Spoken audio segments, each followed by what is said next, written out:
Can start, right? Yep. Okay. So now, Okay. Oh, let me start the presentation.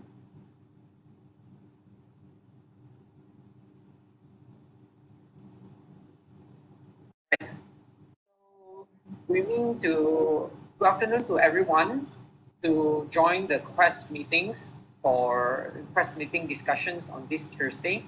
So today I'm going to share with you guys is regarding on the projects that I'm currently ongoing and today I'm going to share with you on the project updates on the things that I've done in the past few months and some of maybe you can say it's a result. So it's merely on the discussion and regular updates on this. So the projects that actually I was assigned to is called Optimization on Complexity for Quantum Computations. This title is not finalized, so eventually I can change it based on the final products of the research. So I'm KY Chu if you still don't know me, and my supervisor is Dr. Nirisha.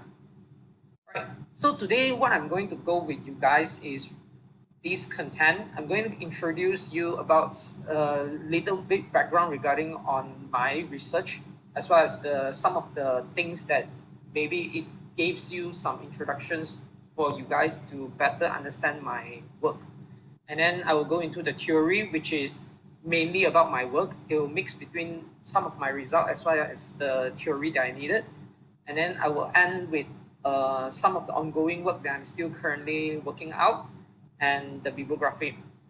So the Q&A session, you can anytime if you have any questions, you can feel free to stop me. You can type in the chat, or yeah, if you notice, I keep on looking at the right side because your face on the right side. I have dual monitors. So just feel free to stop me if you have anything that you are not clear, or if you are those shy persons, you can leave your Q&A session at the end. All right, so let's get started. So for my project is because I'm doing optimization on quantum computation. So as we all know, computer has been well known to be used to solve computationally hard problems by harnessing the powers of bits and logic gates. As we all know, human calculation can be quite slow at times because humans are technically very bad in repeating, doing the same thing all over again. That's why we utilize computers as a tool. And this similar concept can actually be applied to a quantum computer by harnessing the power of qubit and quantum gates instead. So this analogous comes from the bits, where bits have two states. You have 0 and 1, while qubit also consists of two basic states, but the differences of qubit is they can have a superposition. So in bits, we utilize logic gates to change the state of the bits, but in qubits, we use quantum gates to change the qubit as well. So in classical computer science, the hardness of problem is determined by the complexity of the problem.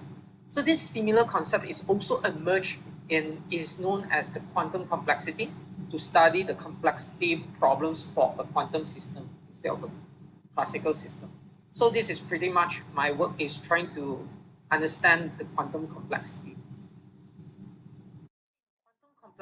Generally, quantum complexity for quantum algorithm is determined by the number of unitary operator, which we know as quantum gates, and it applied to evolve the system from the starting states to the desired final states.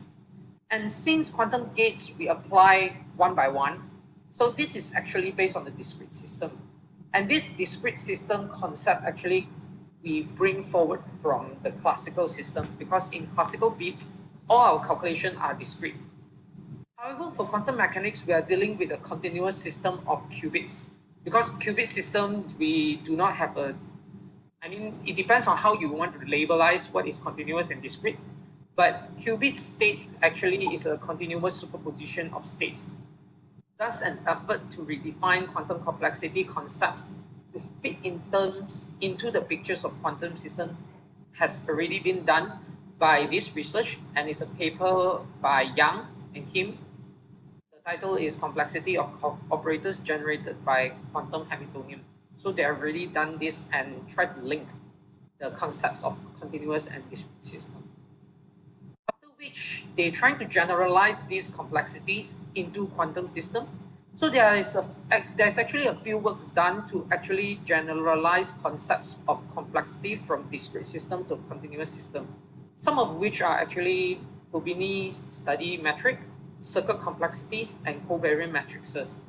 So these three methods are actually compared via loss-image echo in this work to actually investigate the sensitivity of the methods in detecting the evolution of states.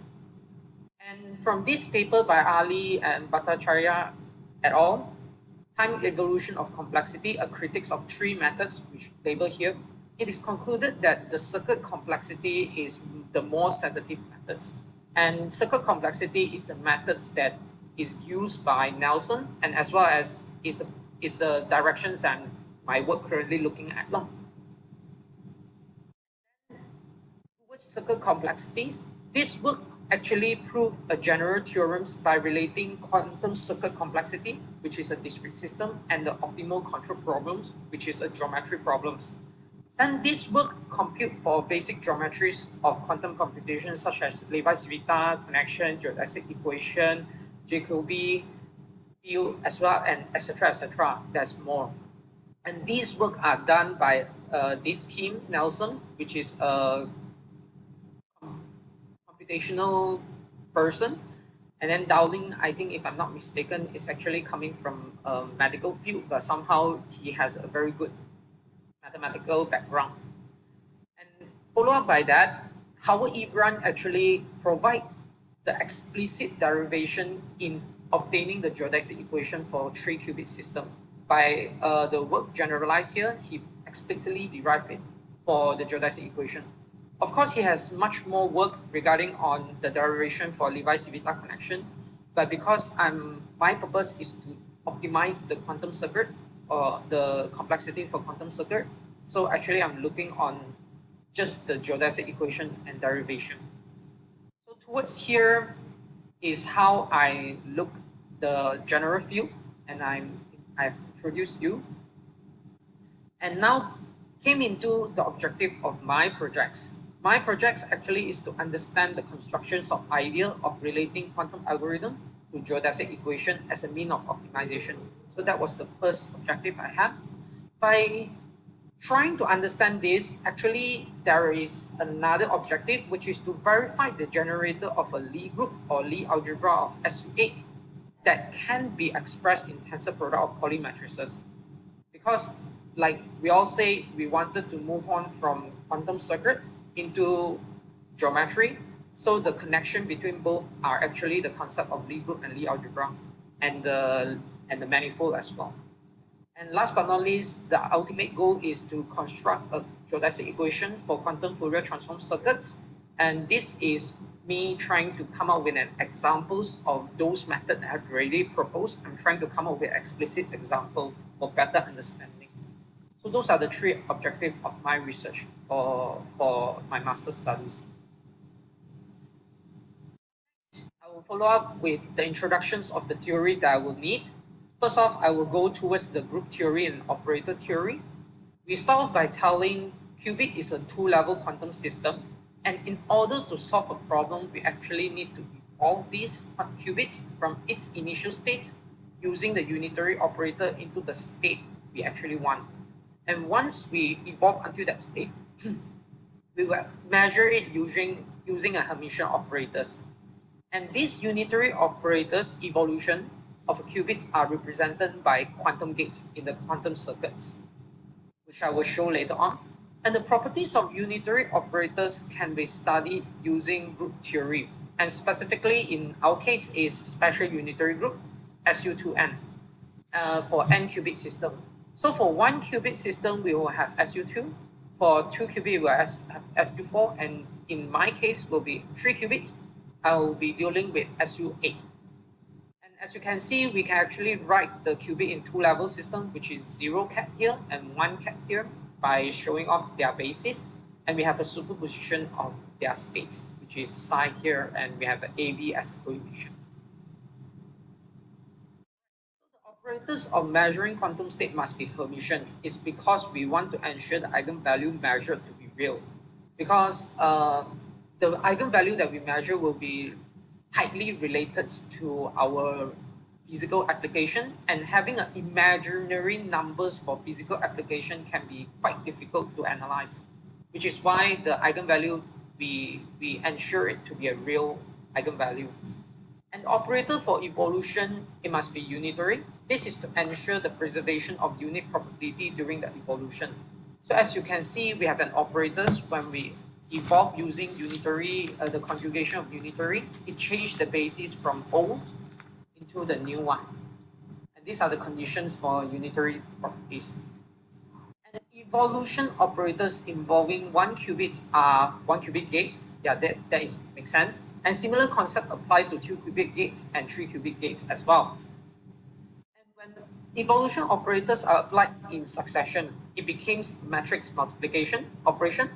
And when evolution operation applied involve multiple 1 qubit gates on multiple qubits, it became tensor product operation. And 2 qubit gates, 3 qubit gates, and so on actually could not be decomposed to any 1 qubit gate via tensor products. So those are the theories that I actually needed. And so these are the examples after I introduce you with the theory. So this is given the initial state 0, 0. So in this case, we have 2 qubits. We have a 0 state and 0 states. We evolve with gates, which is quantum gates A, and then we evolve with quantum gate B.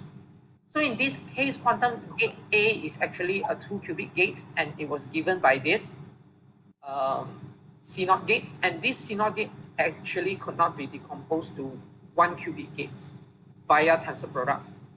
And B is the NOT gate. NOT gate is actually the tensor product between X gate and the do nothing gate, which is identity, and you get this. And this is tensor product when you have two side by side in conjunction. And then when we apply both of them together, it will be BA because we apply it from the right side, from the left side. So we apply A first, we apply B, it's a matrix multiplication, you got 1, 0. And these are the result, 1, 0. Pretty self-explanatory in this case. I would need the tools of Lie group and Lie algebra. So as a Lie group, the Lie group I'm dealing with is actually SU2N. And SU2N is a Lie group as is defined as a set that obey the group axiom as follows.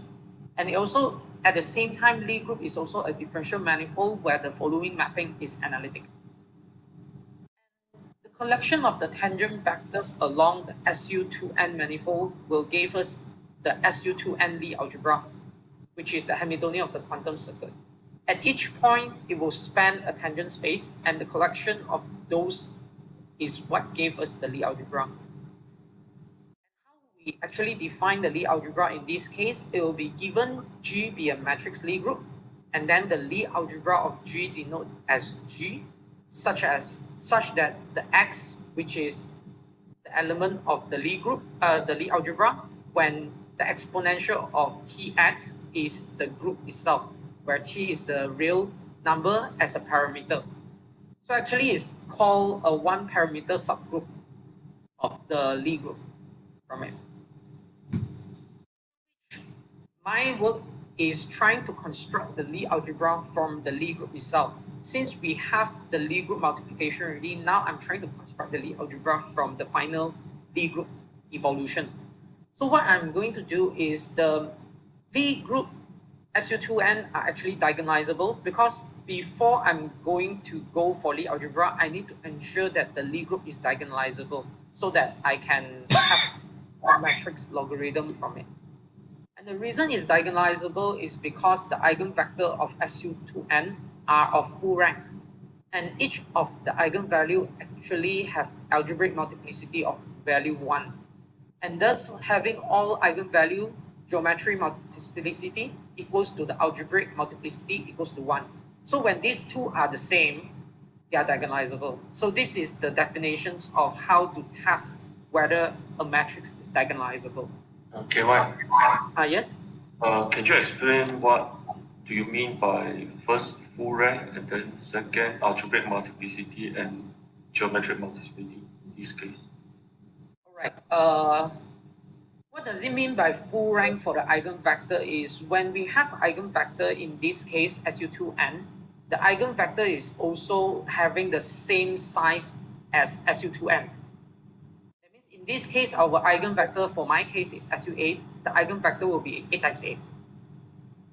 it mean by full rank is you have a 8 linearly independent basis for the entire eigenvector.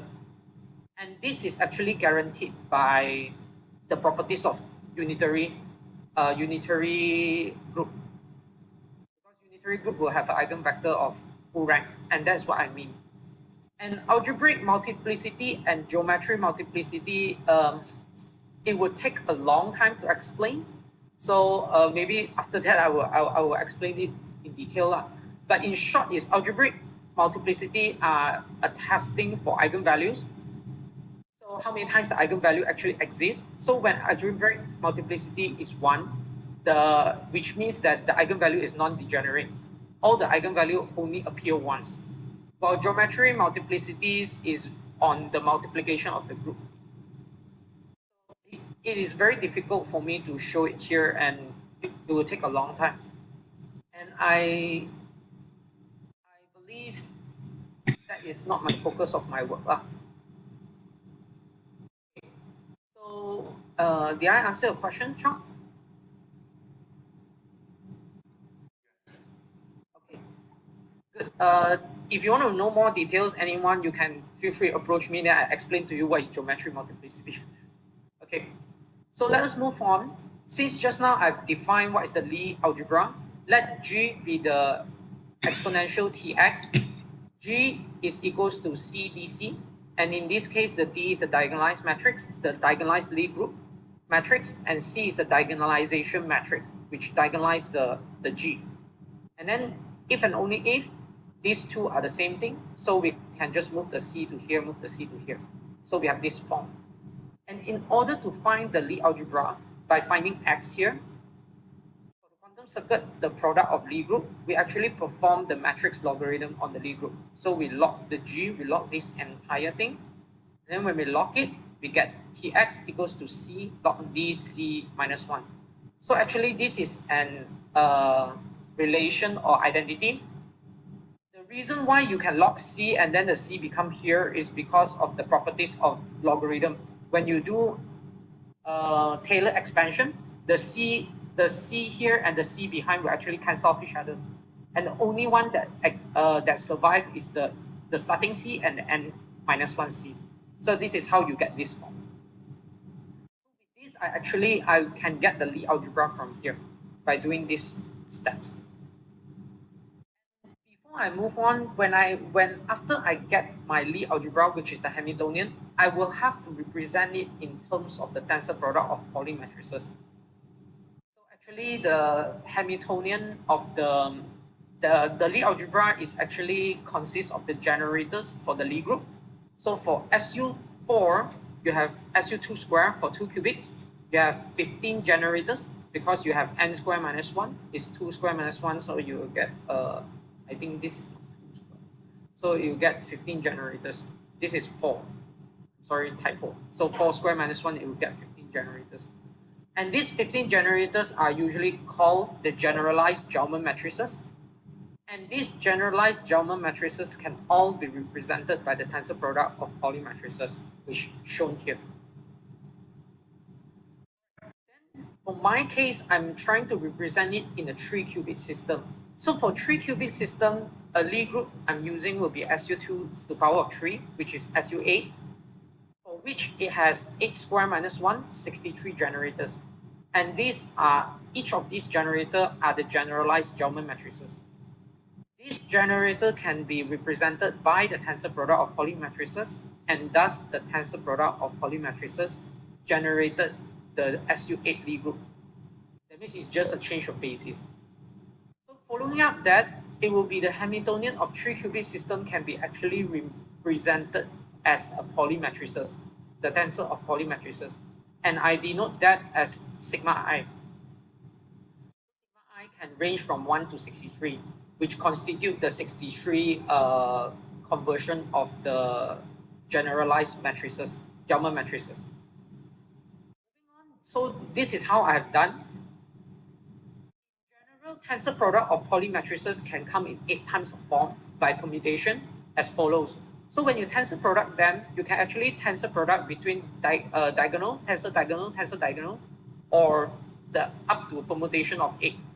So what does it mean by diagonal in that case? I define it as this way. When I have identity and sigma z, I make it as element of diagonal. And sigma x and sigma y, I make it as element of off diagonal for simplicity purpose. So for example, when you have diagonal, diagonal, and off diagonal, so that means I tensor this, tensor again, and I tensor this again, I will actually get this form. Here, and this, I will label it as sigma I, where in this case, x will be equals to 1, I minus 1, and minus I being quaternion. Before you guys get confused, I know this is an abuse of notation. This I and this I are two different things.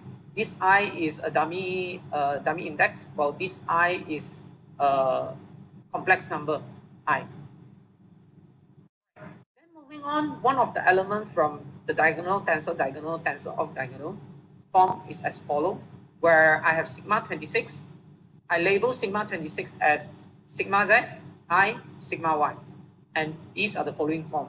So if you notice, the x here will be represented by minus I minus I minus I minus I. And this is actually sigma 26. Following up that, the generator of SU8 Lie group, the generalized German matrices, denote by xi. So I will not go through the full-blown details of what is generalized matrices. You can go online and search. Where xi, I label it as 1 to 63 and is in online. And it can be represented in the categories of form in the previous section. So the result is actually as follows. So for diagonal form of generator, they only have real part. So these are the generalized German matrices that can be represented in this form of generator. Subsequently, for all 63, the rest of the 63, it can be represented in all these forms. So it actually can show that the tensor product of Pauli matrices can represent the generalized German matrices in this case. So as an example, the X58, the 58 of a generalized German matrices is this form, where you have I minus I, and it can be represented in this form, where 1 over 4 sigma 1 minus sigma 17 plus sigma 26 minus sigma 62. So if you want to see the full details, it will be this. And this is only for one example. I have the entire document talking on this for all the 63 example, and I can show that they are one-to-one correspondent. So there are 63. You have another 63 on the generalized German matrices as well. So now I have shown that the generalized German matrices or the Hamiltonian can be represented in Pauli matrices. So the next step I'm going to do is I'm going to introduce the super operators. So what does it mean by super operators? The super operators actually is the mapping from one operator to another. So in this case, our Hamiltonian, the operator, we can treat it as a function and perform the calculation. So we have a Hamiltonian here. We can actually partition them into 3 different spaces, where SH, TH, and QH. And in this case, we have G here is because I included the penalty parameter, the S and the Q as well. So the explanation is here. The S is actually the mapping of Lie algebra to the space of single qubit Pauli contribution, which means in this case is, later I will share with you more. T is double qubit contribution and Q is triple qubit contribution. So this is the form of SH, if you're wondering. So SH, as you can see, identity, sigma X, identity, sigma Y, or sigma Z, identity. So there's only one Pauli matrices contribution that is inside these subspaces. While TH, you have 2. As you can see, any of it 2 will be included in these subspaces. While the last one, QH, you have all the 3 qubit contribution. SH, TH, and QH, you'll get back your own Hamiltonian, which is the full space of 63 generators. And all of the Lie algebra can be represented by this equation. And to shorten it, written in this equation where I have AI, which is the coefficient, and sigma I, which is the basis. And it starts from 1 all the way until 63.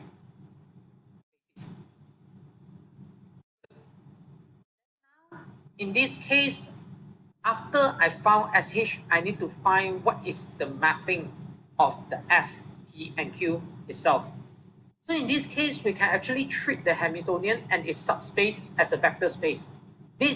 The reason I do this is because it gives me a better understanding in terms of Riemannian geometry. Because in Riemannian geometry, the Hamiltonian itself is treated as a vector space. But in this case, where 63 tensor product of polymatrices treated as basis vector to an isomorphism. So as you can see, I have sigma I here, AI sigma I. And if you notice that AI sigma I is actually a 8 times 8 matrix. It's not a vector. But I actually can perform an isomorphism and convert it into a column vector, EI. So there exists an isomorphism because it's a one-to-one correspondent and it's on two. And by utilizing Dirac notation, our H can actually represent and written as cat H. So cat H is actually the column vector for our Hamiltonian basis. And hence the subspace SH, TH, QH can actually be written as STQ respectively. And these are the form. H, you have A1 to A63, where each of these correspondent to each of the bases. While STQ just sum it up. You have A1 to A9, and the rest is 0. T is, you have the rest is 0, while A10 to A36, and the rest is 0. While Q, you have the rest is 0, and the last part. It corresponded to this. Here. After which, we can know that the mapping STQ actually map the vector space of H to its respective subspace of SH, TH, and QH.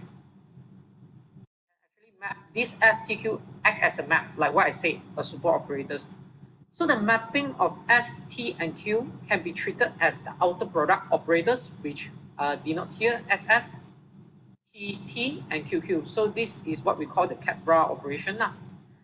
And by respectively acting on H, we actually can see this SS, and we act on H, we will get SH and get S. So we actually map the H here, the initial Hamiltonian space, we map it into its single qubit space by having this coefficient here, a constant here. And the same happens to T and Q. By doing this mapping, so here is the mapping, I will show it to you. So the mapping have the respective form. S is the mapping where H map to SH, and the mapping S in the outer product is 1. There's 9, 1 here, and then the rest is 0, is on the diagonal. You have this one is missing because this is belong to S, and then you have the middle part which is belong to T, and the rest is 0 here is belong to Q. And then we have the Q, where the in front is belong to S and T, and the last part belong to Q. All of which is satisfied the following relation. Because it is a mapping, so we actually can define a composition map operation for both S, T, and Q. So when S composition with S, we get S squared equals to S. Same thing to T, same thing to Q. And when we composite S and Q, we composite it together, it obviously gives you 0. Because when we matrix multiply Q with T, Q with S, either one of it, it will give you 0 matrices. And of course, S plus T plus Q will get you identity. Because as you can see, it's just the diagonal part and split into 3 different spaces. So when you add it up, it becomes an identity. And since the composition S composite S H is equals to S, this one, and S is in matrix representation. As you can see here, QQ, we have a matrix representation. So we can actually represent S composite with S in this form. An outer product multiplied with this outer product and then act on H. And when we do this, it actually becomes matrix multiplication. That's why we can write it as S squared in this case. So this is a more complicated way of representing it. Then eventually I found that there's actually a more direct approach for it. So what is the more direct approach is when we are given SH, TH, and QH, there exists a map such that S, when we map H to SH, we map it to this mapping. So we have the trace of sigma I, H, and get U multiplied with another sigma I. So sigma I and H, this trace is how we find the coefficient for the respective sigma I. So this mapping is very elegant because it preserves the structure of Lie algebra, as well as at the same time it satisfies all these relations as well. So you might be thinking like, why am I sharing 4 pages of stuff when I can just represent in this way? The previous 4 pages of stuff actually relates more closely towards the concept of Riemannian geometry because it shows how we can represent a matrix in Lie algebra as a vector space in Riemannian geometry. But the downside is we lose out the properties and the structures of Lie algebra. But in this case, we actually still can look at the structure of Lie algebra in this case. Mapping, after I found all these things, I will move on by decomposing the Lie algebra to its superoperator form. Since I'm going to do an exact computation, so I have a given Lie algebra, I have a given Lie group, I have to decompose it into Lie algebra and then decompose it into superoperator form.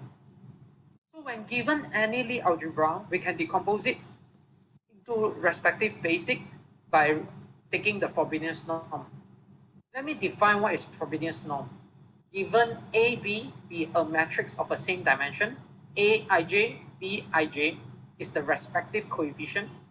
The inner product between A and B are given as this.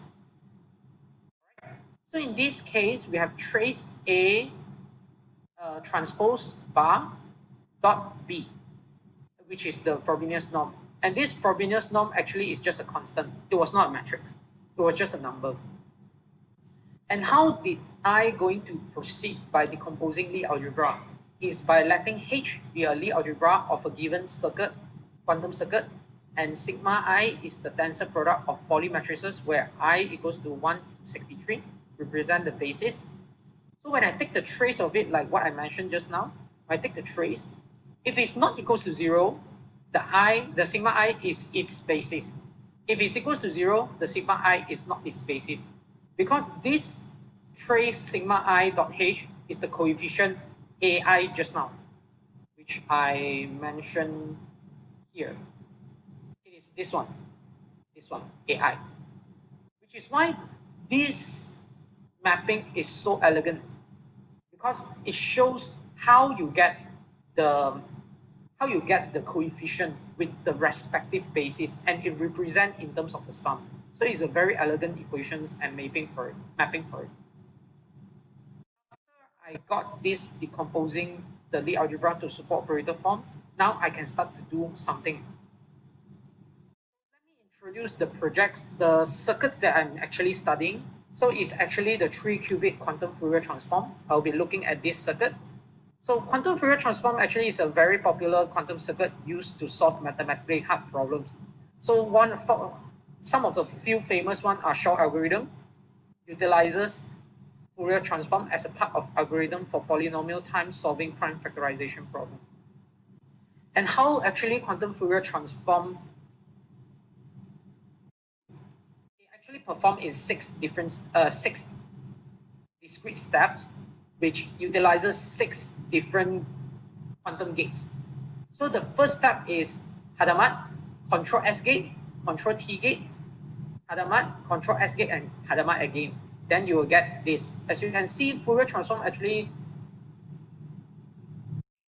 from one state into equivalent contribution of all different states. Hadamard gate is 1 over square root 2, 1, 1, 1 minus 1, and S gate is just square root of Z gate, and T gate is the square root of S gate. So these are the gates. I have to find what are the final Lie group for the evolution. So the Lie group for 3-qubit quantum Fourier transform is actually U8. and due to involving 3 cubic states, but its determinant is not equals to 1. As you can see here, after you multiply it and you check for determinant, the determinant is actually I in our case. So actually the correction phase phi here need to be multiplied in front with the determinant group. So this is how I find the phi. How to find it is by getting the determinant of the final Lie group, and then you multiply by phi to the power of 2n. So n in this case is a number of qubit. Because I'm 8 times 8, so I have to multiply, I have to make it into power of 8. And then make sure it's equals to 1. So when you move it here, you'll get your, when you move your determinant here, and then you do a root of 8, you'll get phi here. And the phi that I've gotten in this case is e to power of pi I over 8 and e to pi I over 16. So I multiply this before the 3 cubic quantum Fourier transform. As you can see, these are the Lie group or matrix representation of a 3 cubic quantum Fourier transform with the normalization factor in front. So now I have a Lie group. What I'm going to do next is I'm going to take the Lie group and perform matrix logarithm to obtain the Lie algebra form. And you might be wondering how I magically got this. I actually have an entire Mathematica help me to do this, and I verified a few times so that I think most likely this is correct. So if somehow some of you found that it's not correct, you can tell me, then I can improve from that. So we obtain its Lie algebra form is represented as this. There's I in front of the entire thing, and then it's represented by this constant because it comes up with a lot of numbers and jumbles. So these are the numbers. I have A 0.8, 0.0813 and all those things. While this last relation is very important, you have A minus B plus E actually is equals to D. This is very important. The reason is because if you notice a certain pattern, this D here is supposed to have similar structure like this because they are under the same category. But this D I convert to D is because actually this D is A minus B plus E. But for simplicity purpose, I change it into D so that it shows that the first row and the first column is actually corresponded similarly to the structure of a Lie group where this is 1 and this is 1. So as you can see, the Lie algebra of a Lie group actually kind of resembles similar format or form with its Lie group. This operation. After I got the Lie algebra, I can decompose it according to this super operator. So I have H, I have SH, TH, and QH by the above method that I mentioned. And these are the result. As you can see, the first line is single qubit contribution.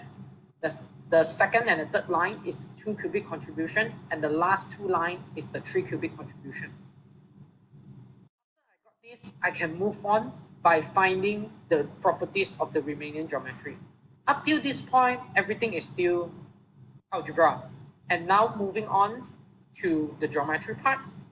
The geometry part, the first thing that can be found easily is the Riemannian metric. So Riemannian metric is defined in this case to be taken as a right invariant positive definite bilinear form. So this is actually the definition of metric.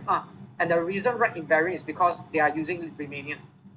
Of Hamiltonian H and J, which is the same thing, just that I want to show you there are two different Hamiltonian, which is the respective tangent space of SU2n manifold. And when you take an inner product, we actually are taking the Frobenius inner product, and as you can see, Gj here, and Gj is equals to S, Sj, Tj, Q, Qj, and then we inner product with H, trace here. After that, we also can find the length, and then we use the Lax equation for the nonlinear differential equation to find the geodesic, so that I can get the geodesic concept in Riemannian geometry can be constructed. But till now, the geodesic part I'm still working on. I could only find the Riemannian metric. So the result is as follows. After I take their individual trace inner product, I have 6.22146s. For 2 qubit is this, 3 qubit is 15.2625. And when I sum it up, I take the entire metric. If you notice here is S, this is the first 1 qubit contribution, 2 cubic contribution, and this is 3 cubic contribution. If you notice the coefficient in front, actually the 2 cubic contribution for quantum Fourier transform is not very significant. The 3 cubic contribution for a 3 cubic quantum Fourier transform is quite significant in here. So imagine if we have a Q parameter here very high, this distance, which is metric, will go very high very fast. Usually we have a range from 1 to 4 to the power of n. And the reason why they write it 4 to the power of n, I still have to look into it.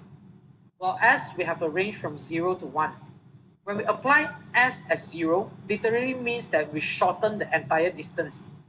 Because here multiply by 0 and it gets 0. And when we apply 0, the physical meaning is we literally apply 1 cubic gate for free. That is what it means. So you guys might be wondering, what does this number actually tell us in physical reality? So let me give you a standard to measure. So where the unit matrix of a space, in this case, which is SU8 Lie algebra space, is defined to be distance traveled when applied with any one of the 63 SU8 Lie group generator. So the unit metric is actually given to be 1. So what does it mean by this is, like for example, one of the Lie group generator is I tensor x. So when you apply I tensor x, you actually move a distance by 1. So this is what it means.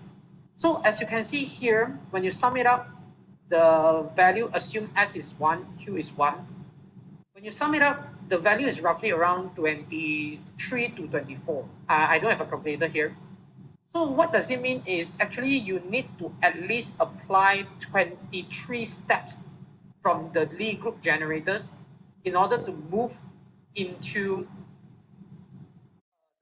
the 3 cubic quantum Fourier transform. That is based on what I currently understand. So I might still need to double confirm or verify as well from this.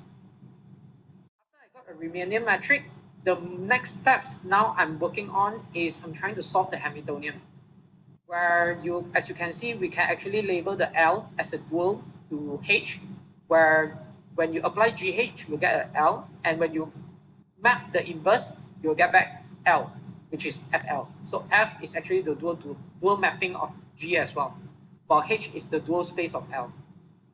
So SH is written in this way, FL is written in this way, where L is equals to SL plus TL plus QL. Introducing Lex equation as geodesic, we have this equation. And moving on, we actually DL, due to linearity properties of both the space mapping as well as the differentiation, we can decompose into each separate space derivative, and same thing occurs to here. So ds dt have this form, dt dt and dq dt has this form respectively. So this is as far as I can work on and I understand my project on. What I'm going to do is I have to actually solve this differential equation, and I will obtain the optimal distance from initial condition to final condition. And then the next part, I will input the basic example I have, and I will get a result out from it. So what I'm going to do ongoing work is the next step I'm going to do is to derive the parameter t from Lie algebra. Because if you notice just now the Lie algebra, I have a tx, and I just brush it into under the carpet. I did not explain too much. So this is why I'm trying to understand more about how the T parameterize our Lie group from the Lie algebra. And then this is from Lie algebra, Lie group, and geodesic equation. And the next part I'm going to do is I'm trying to integrate the derivative to obtain the solution for the geodesic equation. Because now I have a differential form, I need to know how to integrate. And the difficulty actually arises, the reason is because the usual integration we have performed under function. But now we have an integration of a matrix. So I have still no idea how am I supposed to integrate a matrix or what could I go wrong. So those are the ongoing work that I'm going to do for this coming year. Before I end, so those are the bibliography. So those are the papers that I've been looking for ideas as well as how they construct. So those are the two. And thank you so much for your attention. we can proceed for Q&A session. Before you ask question, actually, I might ask a question 5 minutes ago. What is small s means? Okay, so this small s, I brush it maybe too fast. Where is this s? Oh my god, I can't even remember my slide. Okay, so s is actually the importance of applying it. That means because single qubit gates, if you put s range from 0 to 1, if your s is the lower number, that means it's more important to apply it. Because when you apply it, it contributes the least distance in your metric. So that is what it means by s. And q is the penalty. Because 3 qubit generally are much difficult to simulate. So this q and this s currently, there's no physical value yet. Because the computation, the frontline pioneer of quantum computation engineer, actually are still trying to find this two value as well. Okay. Did I answer your question, Hazazi? Hazazi? Is it there?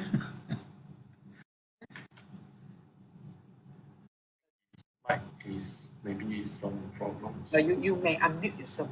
Okay, yes. All right, thank you. So, any other feedback as well also can, ideas or questions, anything for me? Because the reason I'm presenting here is I want new idea. I want some idea for my research and improvement.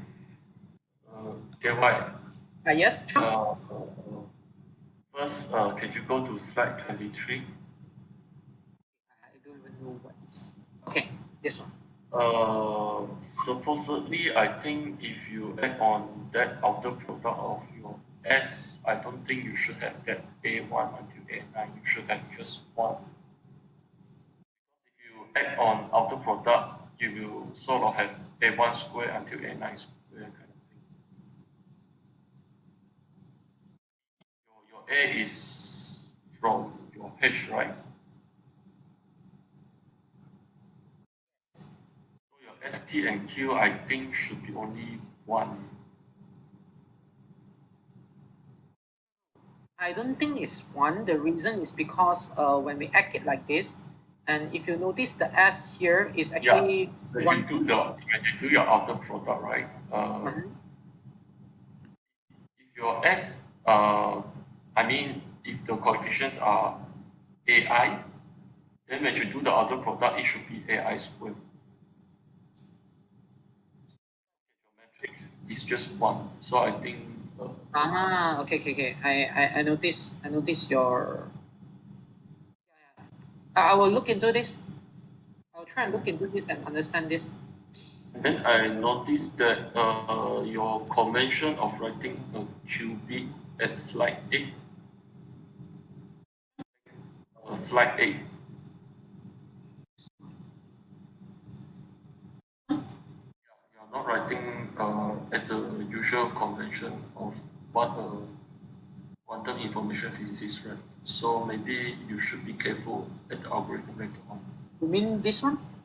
0 should be 1, 0, and then 1 should be 0, okay. 1. Okay, I'll look into this. I have opposite this thing. Another question is there any reason why they determine the complexity by the number of unitary operators? If you go to slide 4,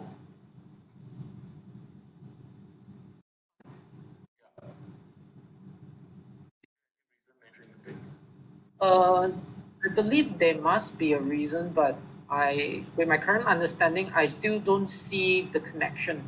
Because let me put it this way, lah. I explain a little bit for the benefit of all. The quantum Fourier transform in this case, if you notice, they compose only 2 qubit gates. If you notice, they only have 2 qubit gates. They don't have any 3 qubits gate in here. But somehow, my matrix has a 3 qubit contribution. It's not even a small one, it's a large one. So this part, I actually don't quite understand what does it mean by them, that they say that the the geometry part is essentially related to the algebra, the desired unitary gate operation, which number 4 here, what Chong said, because they say complexity is determined by the number of unitary operator and is applied to evolve a system to final state, and then they are translating this into a continuous system. I don't know why they could say that, or I don't understand at the moment how they could say that based on my current understanding. So eventually, at some point, I have to still look into these problems and answer the question. It staggers me why these two concepts doesn't work in tandem.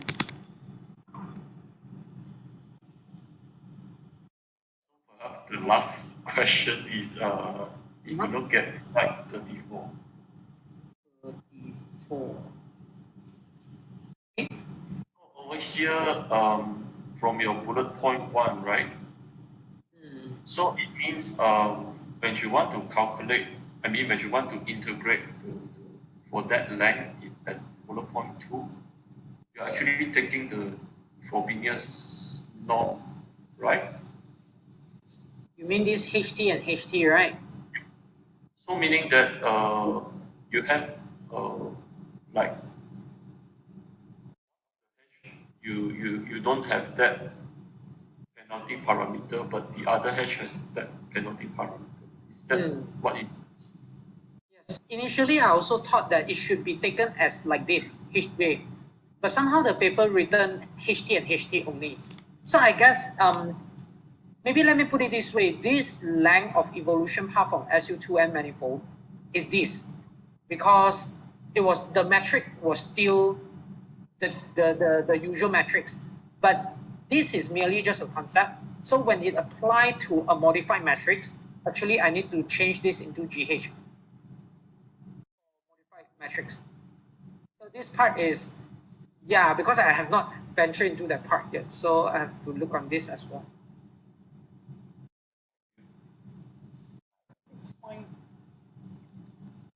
Okay, any more question or comments? I have some, but no, I'll let others do it first.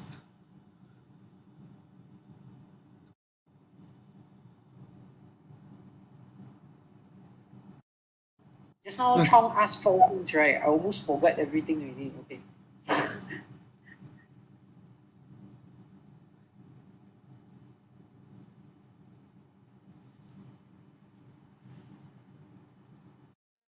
Meanwhile, any questions while I'm thinking about what Chong have said just now? Okay, probably I want just to make comments about in the beginning when you talk about diagonalizable thing. I think what probably the technical term that you need is actually parallelizable, right? Because you want to represent the whole group by some basis vectors, right? So that's correspond to the idea of parallelizability. Okay, so all the groups are all the groups are parallelizable. Okay. The other thing is when you mention about that, it occurs to me that when you did the circuit diagram for the Fourier transform thing, it seems as if you only do single qubit gate and 2 qubit gates, right? But when you did it, for some reason you get a triple qubit thing. Because the 2 qubit gate that you had in the operations are acting on different qubits. See, so the 2 qubit gates, one of them is say the control node is between the first and the second, and the other one is the first and the third. So essentially, this interchange of this the qubits give effectively a 3 qubit gate. Because trying to say is when the composition of this S gate and T gate actually will give me a 3-qubit contribution gate. Yeah, because in a sense you are fixing some reference vector space. So when it starts to do 2 qubit gates on different set, then essentially you get a 3 qubit gate roughly. Okay. Vector space and then when you evolve. Okay. Yeah. Okay. The other thing I was thinking, I'm not quite sure how this will go. Is to think in terms of ZX calculus. Okay. So I was wondering because you have all the sigmas there. Okay. Page are you talking about? Well, essentially all your SU what 8, yeah, SU Yes. 8 uh, group elements are coming from the tensor product of your sigma matrices and identity, of course. Okay, so can one do something with respect to making reference to the ZX calculus? So meaning you can forget about the Y part, and then you try to sort of gauge the complexity by looking at how much ZX gates are there. Part of the reason I found a bit ambiguity in that case is because if you notice the decomposition, actually there's a Y contribution here. Yeah, I There know. is still Y contribution here. So I could not decompose this in any other way. So I felt that if we do ZX calculus, it might left out these two contributions. But right, you should be able to because you have your ZX acting on different qubits. See, but then when you compose them, of course, you get all the whole thing. That's my guess, but no. Maybe Alco want to say something. It's a nice thing to because now people are using ZX calculus to do programming in the quantum computing. So if you can phrase this within the ZX calculus formalism, then probably those people in this community might just pick it up. Okay. Right, your Y as your Z and X, right?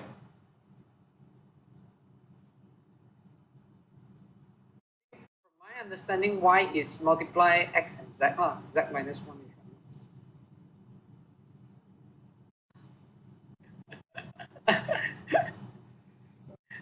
Well, Aqua, do you okay. want to help me? Aqua. I will have a look about it. I'll think about it about the ZX calculus reference. Maybe there's a formalism Some or additional ideas. Okay. maybe I can look into it and You, see could- you, how could- you complete this one first. complete this one first. Of course. by all means, of course.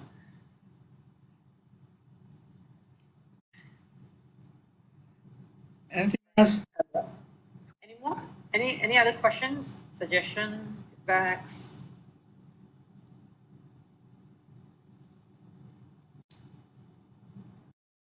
I find Yep. uh, the geodesics in the remaining geometry means the metric on the manifold or what? The statement is too general for me. I cannot understand. What does it mean by geodesic concept in remaining geometry? It was the manifold of SU8. Oh, Yeah, because this is what I'm trying to say is the geodesic concept in the Riemannian geometry can actually be constructed. So in this case, the manifold I'm building is SU8 manifold, but I'm not actually dealing with Riemannian geometry because if I'm dealing with Riemannian geometry, the metric would not be like this. The metric will be on S and Q. But because I'm dealing with sub-Riemannian geometry, they kind of relax the condition a bit. So that's why they allow penalty parameters and at different directions or different speeds. Actually dealing with sub-Riemannian, not actually Riemannian in this case.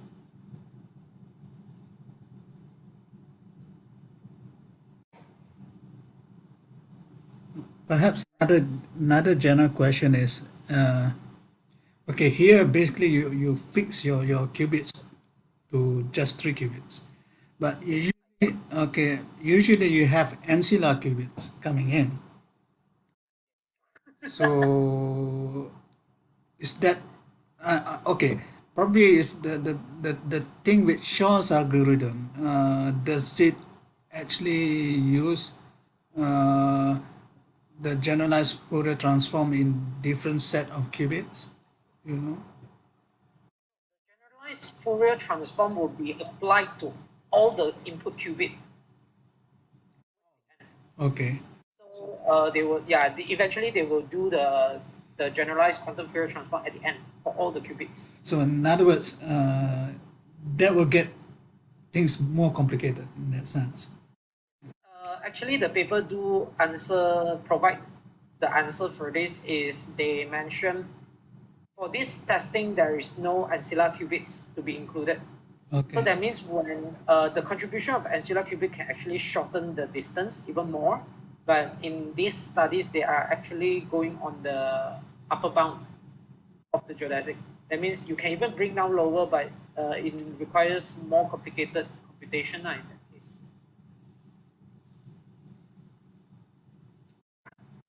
They actually exclude the ancillar qubit in this case. It kind of limit me what kind of algorithm can actually test by this technique. Of course, these studies has been expanded to a higher level, where they use bi-invariant. They include many more things. But with my current understanding, I don't think I can go that far. So that's why I remain at this stage, a very basic and introductory to their field. Right.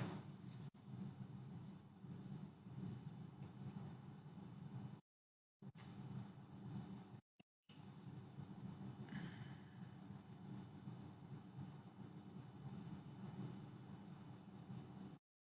1 hour.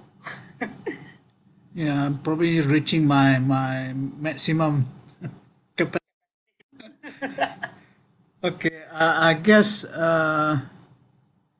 if there's no other thing, then we can stop. Stop the recording and then talk about something off recording. Hang on. How do